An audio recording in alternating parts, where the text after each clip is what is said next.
Bon, bah là je crois que ça y est, on va plus pouvoir esquiver longtemps, c'est la rentrée. Et qui dit rentrée, dit mois de septembre. Qui dit mois de septembre, dit retour des plannings d'organisation. Des longues nuits hivernales à travailler dans le froid, puis à rentrer dans le bus le soir, à 22 h, lorsque la nuit a égorgé les dernières lueurs d'espoir. Ah non, j'abuse de la voix off. J'aime trop ça, j'aime trop les voix off, mais là j'abuse du bas, on dirait une poésie. Ma famille, j'espère que vous allez bien. Déjà, avant toute chose, merci pour vos retours sur la dernière vidéo, ça fait archi plaisir. Mais c'est bien, continuez à jouer avec mes émotions. Et quand je vais redevenir régulier, ça va vous faire tout bizarre. Une vidéo tous les 2 jours, je promets rien, mais le fait est que c'est motivant. La preuve, me revoici 3 jours plus tard. Je crois que vraiment la dernière fois j'ai publié 2 vidéos dans un intervalle aussi court, ça remonte à quand j'avais fait le défi d'une vidéo par jour en prépa. Donc pour vous dire que c'est réellement motivant, merci pour tous les retours, ça fait extrêmement plaisir. On va parler organisation dans cette vidéo, vous l'avez vu dans le titre, je vais vous expliquer un peu comment je peux m'organiser pour cette année. Et de base en plus je devais pas du tout sortir cette vidéo, je devais sortir la vidéo sur le Brésil, mais... Mauvais timing, j'ai pas eu le temps de la finir. C'était clairement un euphémisme pour vous dire que je me suis mal organisé, voilà, mauvais timing ça veut rien dire, mauvais timing par rapport à qui, à quoi, c'était quoi mes priorités, j'ai pas géré tout simplement. Et cette année, vu que je vais avoir un rythme qui va être particulièrement intense, ça, en fait je pense qu'on revient sur un rythme prépa parce que je vais avoir la fac, à côté je vais avoir les cours à l'ESSEC, l'alternance et l'assaut, donc vraiment ça va être je pense une de mes années les plus chargées, je pense que je vais... Non, ça va être musclé. En vrai, je le sais, ça va être musclé. Et qui dit année musclée, année charnière, dit forcément organisation à fond. Parce que je pense qu'il n'y a qu'avec une bonne organisation que je pourrais réussir à tout concilier. Et donc déjà, j'ai commencé par prioriser. Donc cette année, contrairement aux autres années, parce que j'ai fait l'erreur en fait l'année précédente, j'ai beaucoup délaissé ma famille. Ouais, on peut le dire, on est entre nous. J'ai pas beaucoup passé de temps avec ma famille et je m'en suis énormément voulu. Donc cette année, j'ai mis la famille en priorité avant tout le reste parce que voilà, on connaît, je vais pas faire des discours. La vie elle s'arrête un tout instant, mais c'est vrai, hein, en soi on sait pas de quoi est fait demain, donc certes c'est des phrases bateau, mais quand même je pense que voilà, j'ai une petite remise en question à ce niveau là.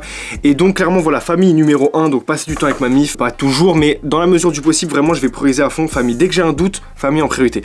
Deuxièmement, ce sera le master, l'ESSEC et l'assaut, parce que forcément c'est aussi cette année que je valide, que je finis mes différentes années, que j'obtiens mes différents diplômes, et en même temps qu'on va lancer pas mal de projets avec l'assaut, donc ça va être forcément ce qui va me prendre le plus de temps. La manière dont je m'organise, c'est qu'en fait je fais un petit peu chaque jour, c'est à dire que dans mes plannings je vais avoir le gros 80%, ça va être ce que j'ai à faire dans la journée, donc soit ça va être les cours, soit ça va être l'alternance. Putain, parce que j'ai oublié, j'ai l'alternance aussi. Ah ouais, parce que ouais je suis foutu. Soit l'alternance, soit les cours. En tout cas, je serai en 35 heures. Contre l'alternance, c'est moitié-moitié. Donc les semaines où je suis en alternance, c'est 35 heures. Les semaines où je suis à la fac, c'est 35 heures. Du coup, 80% de la journée, c'est l'alternance ou les cours. Et les 20% restants, c'est soit le matin, soit le soir, quand je suis pas en cours. Donc voilà, gros bloc de 80%. Et les 20% restants, c'est tout ce que j'ai à faire indépendamment des cours ou de l'alternance. Donc ça va être les projets extrascolaires, extra-associatifs. Ça va être ma vie sociale, ça va être le sport. Et même... Encore dans ces 20%, j'ai priorisé en mettant les projets extrascolaires en premier, la vie sociale en deuxième et le sport en troisième. Donc j'ai fait un choix, je sais que je vais perdre cette année. Voilà, vous voyez pas, déjà je commence à mettre des pulls, je me prépare. Je sais que cette année ça va être compliqué, mathématiquement parlant en fait, enfin scientifiquement parlant, je vais moins faire de sport, je vais faire plus de cordes pour vraiment me défouler, parce que vu que je vais avoir des journées compliquées, j'aurai besoin de me défouler, donc je vais faire vraiment quelque chose de cardio, pas de levée de poids ou de traction ou autre. Donc forcément... je vais perdre parce que je vais moins manger, je vais me dépenser plus. Voilà, j'ai fait le choix de... Enfin, j'ai fait le choix comme si j'avais le choix. J'ai pas le choix en fait. Je vais faire moins de sport, c'est pas grave. Je vais m'entretenir toujours, mais voilà, juste j'aurai pas d'objectif en termes de poids ou quoi. Et après, voilà, vie sociale en deuxième parce que c'est important, mais en même temps, c'est pas une priorité. J'ai toujours besoin de voir des personnes. Si je suis tout seul pendant une longue période, c'est pas bon. Je suis quelqu'un d'extrêmement sociable, donc forcément, j'ai besoin d'avoir un contact humain avec les gens, etc. Et c'est aussi pour ça, en vrai, YouTube, c'est bien, ça a ses limites, mais c'est bien aussi pour avoir une interaction avec des gens, parce que sachez que la plupart, je vous jure que je vous reconnais. Vous pensez que je réponds je réponds grave précisément. Je connais les pseudos, je sais, même j'ai les informations avec YouTube. Donc non, c'est cool, j'aime bien avoir cette forme d'interaction avec vous. Donc voilà, globalement, j'ai priorisé en termes d'organisation pure et dure. Je peux pas vous donner de chiffres parce que je sais pas encore exactement comment je vais programmer. Enfin, disons que je vais essayer de me lever tous les matins déjà à une heure fixe, d'avoir tous les soirs le même nombre d'heures de sommeil. Ça, c'est super important. En fait, c'est des principes en soi qui peuvent s'appliquer vraiment de manière universelle, peu importe votre filière, ce que vous faites. Avoir un bon nombre d'heures de sommeil, avoir une régularité aussi, par exemple se coucher tous les soirs à X heures et se lever tous les matins à X heures.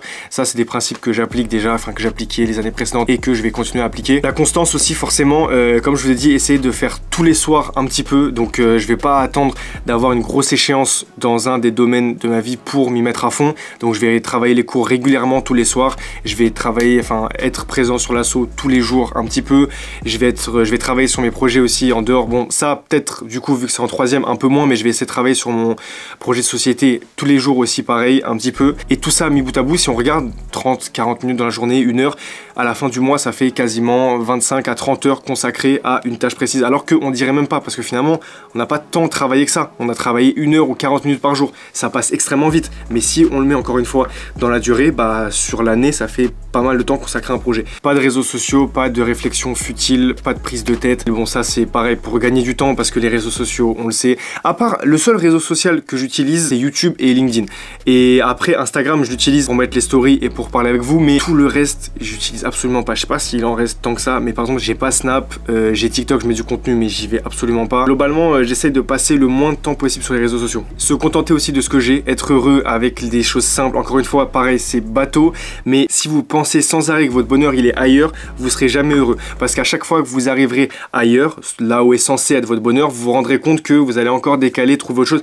Ça y est, les personnes les plus heureuses, c'est celles qui se contentent du minimum. Et c'est vraiment réel. Essayez. J'ai dit ça, essayez comme si c'était une boisson. Non, vraiment. Dites-vous que je connais des personnes, je connais des personnes qui ont pas grand-chose et elles rigolent tout le temps. Et je vous jure, c'est une joie de vivre, mais ça met bien de fou. Des personnes qui sont heureuses, qui attendent pas de non, tout de suite, dans le moment présent, on vit, on profite. Et ça, en vrai, je l'applique déjà depuis des années. Franchement, je pense que j'ai jamais été aussi heureux que ces 2 dernières années. À part, bien sûr, j'ai des phases comme tout le monde, des fois, bien sûr que c'est compliqué. Nos vies, c'est des balances qui oscillent entre les moments de vide, de peine, de joie et les moments de bonheur où on est heureux, où on a reçu une bonne nouvelle, où on passe du temps avec des gens qu'on aime, où on a fini de travailler sur quelque chose, ces petits moments d'euphorie, d'extase. Et en fait, on peut jamais être heureux sans arrêt parce qu'on n'a pas à longueur de journée toujours des bonnes nouvelles qui tombent, des trucs de ouf. Des fois, il y a des moments de plat, il y a des moments même où on est triste, où on a appris des mauvaises nouvelles.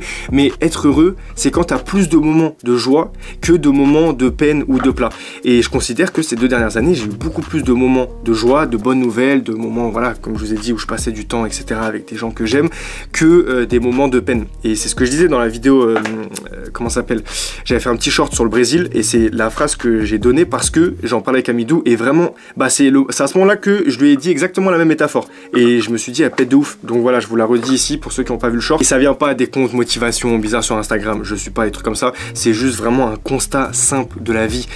Après vas-y frère, j'ai 22 ans, je peux pas me permettre non plus de, tu vois, mais ça je peux me permettre quand même parce que je pense que j'ai assez goûté pour pouvoir me positionner là-dessus et voilà. Je sais pas trop si la vidéo elle a un sens, mais c'est cool, ça me fait du... En vrai j'aime bien, franchement j'aime bien. Je vous ai parlé un peu de cette organisation, je vais essayer d'envoyer aussi des vidéos régulièrement toute cette année comme celle-là en fait, plus de montage. Ça y est, à chaque fois je le dis et à chaque fois je mets du montage, j'en rajoute. J'arrête les zooms, les trucs de ouf, ça bouge de partout. Plan fixe, c'est pas grave, vous pouvez écouter comme un podcast ou autre et je vais arrêter de me prendre la tête parce que sinon je suis pas réglé. Et pour en arriver du coup au sujet de la fin, dites-moi ce que vous faites vous l'année prochaine, comment vous vous sentez un peu, comment vous abordez cette rentrée. Est-ce que c'est plus de l'anxiété, du stress, une excitation positive, négative? Dites-moi tout. Honnêtement, moi je suis extrêmement enthousiaste, en même temps stressé un peu forcément, mais du stress positif parce que je vais découvrir plein de nouvelles choses et je sais que ça va être difficile, mais en même temps je sais que je vais progresser et le progrès c'est ça. J'ai hâte vraiment de retourner dans le mood dont je vous parlais au début de la vidéo, avec les soirs où on rentre tard, on a travaillé, tac, petite musique mélancolique dans les oreilles, ça me fait kiffer de ouf et c'est le mood que j'avais en prépa du coup et j'espère vraiment pouvoir le retrouver cette année et je vais avoir tellement de cours que de toute façon je vois pas comment je pourrais ne pas le retrouver. Donc voilà, j'entame cette rentrée avec beaucoup d'enthousiasme, j'espère que vous aussi, ça se trouve d'ici un mois je me suis porté l'œil, je vais être au plus bas, je vais allumer la caméra pour vous dire que je suis en dépression, c'est fort, c'est possible, en vrai on peut rien exclure, mais j'espère que non, on verra. L'équipe, je vous fais plein de gros bisous. Je sais pas quand est-ce que j'ai commencé à dire ça, mais j'ai l'impression que j'ai changé un peu. Bref, j'ai hâte de lire vos commentaires. J'espère que tout va bien se passer pour vous aussi. On se tient au jus dans l'année. Je vous mets mon Insta encore une fois juste ici. Et je vous sors bientôt la vidéo sur le Brésil aussi. Et force pour demain. Force à vous. On est totalement ensemble. Prenez soin de vous. Peace.